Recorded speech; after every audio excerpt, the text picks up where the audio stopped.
On the night before Christmas in 1945 in Fayetteville, West Virginia, George and Jenny Sodder were asleep with 9 of their children when a fire started in the house around 1 o'clock in the morning. George, Jenny, and 4 of their children managed to escape.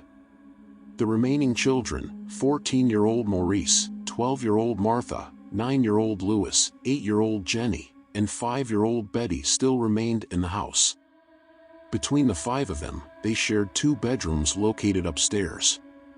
George broke back into the house to save the rest of the children, but the staircase was on fire. When he went outside to retrieve his ladder, it was missing from its normal spot. Plus, both of his coal trucks, which he was going to use to stand on top of, were strangely not starting. Marion, one of the children who escaped the fire, ran to a neighbor's house to phone the fire department, but the operator didn't pick up.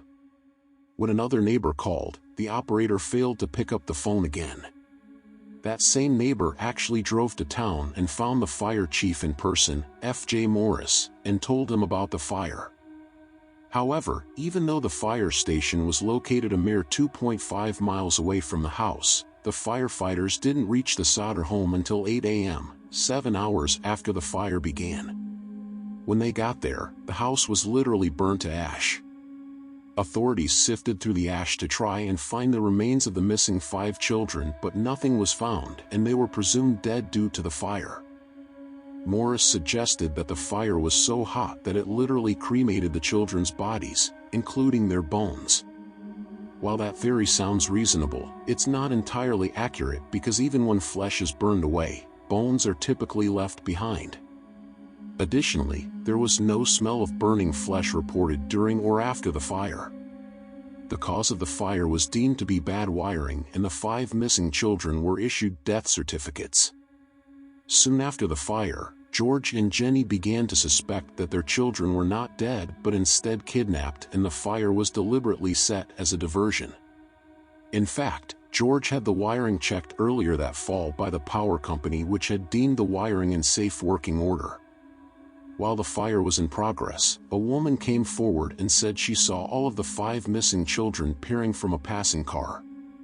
Another woman who was staying at a Charleston hotel had seen the children's photos in a newspaper and said she had seen 4 of the 5 a week after the fire.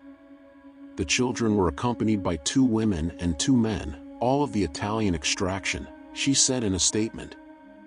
"I tried to talk to the children in a friendly manner, but the men appeared hostile and wouldn't allow it."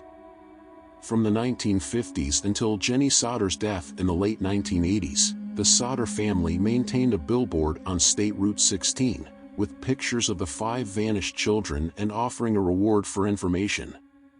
The last known surviving Sodder child, Sylvia, still doesn't believe her siblings perished in the fire. To this day, they have never been found. If you like the video, hit the subscribe button.